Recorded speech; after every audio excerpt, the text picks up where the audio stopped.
guys, welcome to another episode of In the Field, where we're bringing you professionals asking that question, how are they applying psychology within their field?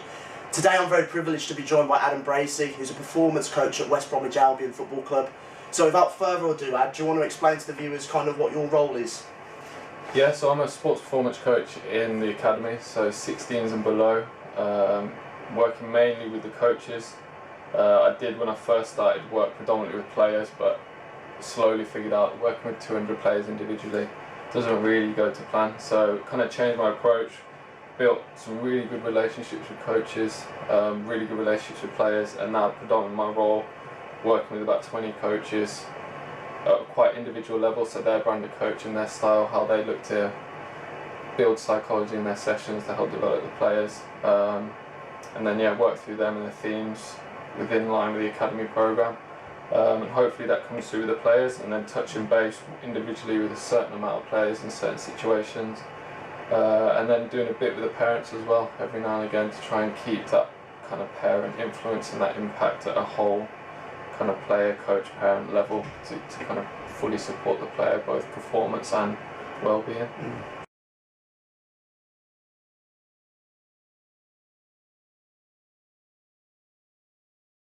I think in the environment I'm in academy football, with the stress, the kind of pressure that the players are under, the amount of unsuccessful journeys they have, I think belief and confidence is massive for them. So the work I do is a lot, through the coaches, but individually with the players, it's just about understanding their confidence and their belief and trying to help them become the best versions of themselves and reach their potential. So if I was a player now watching this and I want to develop my own confidence, what are your top tips moving forward?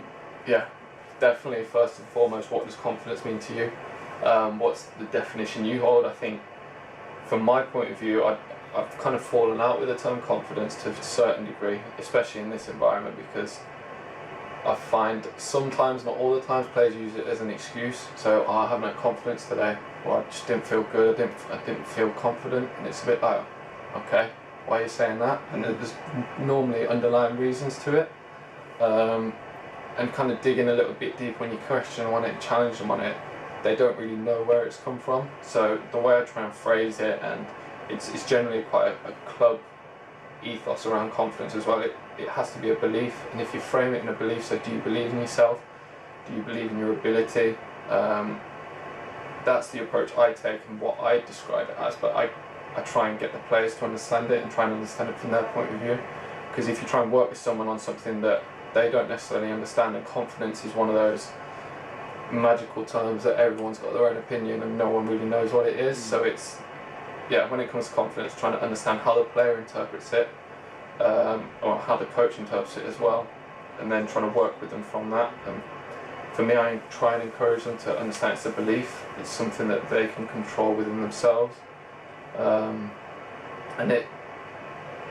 they ultimately have control of their confidence. I think a lot of the time, players, especially young players, when they're first trying to understand who they are as a person, especially in the generation now, they let other things externally control them, whether it's social media, their friends, the pressures, family to a certain degree, what they see on Instagram with the players and what they're doing. So it's about trying to encourage them to control their own confidence and their own belief in themselves, but it's important to understand where that comes from first and foremost.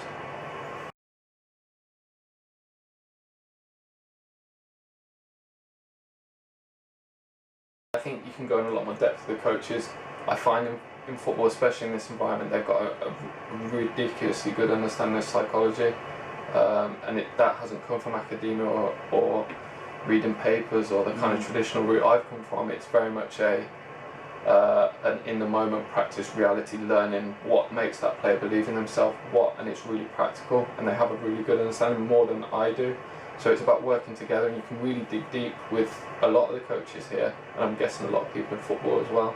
So it's about, I think when I talk to them and challenge the coaches on it, because it's very much the relationship I built, I look to check and challenge, and when you've got that connection with someone, it works, and they don't kind of get all defensive, they actually accept it and are open to it. So I really try and get them to go down the route of, does your player, or do you, so in this example of the coach, do you feel right now you have all the skills and attributes to complete the task that you're going to do? if the answer to that, your real gut first answer is no, then you use that term confidence, but more often you just don't believe in your ability, you don't believe that you can get over that hurdle or get over that challenge.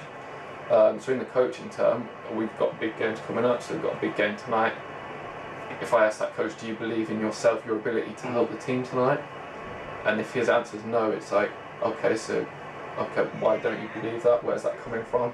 What plan do you have in place to try and get that belief? And you then try and uncover and question a bit deeper. And I find that, especially with players, but coaches as well, they don't do too well at looking back at their successes. They don't generally praise themselves, and it's an environment where I think we could all praise each other a bit more as well in all areas that we do. So try and encourage them that they've helped players in individual situations and team situations in the past. What skills, what attributes and personality traits did you use to do that? Okay, can we try and bring those into this environment? Yes, it might be different, but things will relate across. And then, yeah, I find massively as well, and coaches, they have so much work to do, and all staff do it. Everyone's quite busy nowadays in elite sport, but just writing things down, and it allows you to track and log how you feel, how you think, and coaches are always reflecting after sessions. And we do a lot of reflection in conversation, so after session, how do you think that went, how do you think you did? And when you get that feedback of, oh, I could have done this better, I could have done that better, digging a little deeper, you help them trying to relate back and understand. But it is a long-term process. But I think for a tip for any coach out there or any person in sport out there, if you're looking at your own belief and your own confidence in what you want to do, you have to try and record it and track it in some way, whether it's talking with someone that you feel comfortable with, or whether it's just writing things down and asking yourself that question, in this moment right now, do I feel I can complete the task that's ahead of me? If your answer is no, then you have to go back and look at the process. If your answer is yes, that's great, but try and capture what it is, try and capture the reasons where your origins of your belief come from, because I think sometimes there's almost a bit of false confidence or false belief in you, because you think, oh, I've done this, I've done that, great, and then really when you challenge or something comes out of the blue, you're like, well, right, I don't know what to do now, where's my plan? If you've got like a strong, consistent habit that you constantly go back to, I feel that's more sustainable, especially in an elite environment as football and in any other sport. You're going to be challenging and you're going to have to kind of be on your toes a lot more than I think you'll be. So really, I mean, that's you've raised quite a few interesting points there, which I'm sure the viewers will have quite a lot of questions, hopefully, for us. But from my perspective, just some take-home points there. From a player's perspective, it's really understanding how would you define confidence for yourself, and then flip it for a coaches. It's more, I think, down the lines of actually praising yourself. And I think definitely in all probably society now, you're so in the moment, you're so caught up, you barely take the opportunity to step back and look at what you've achieved, or look at the bubble, if you want to use that expression.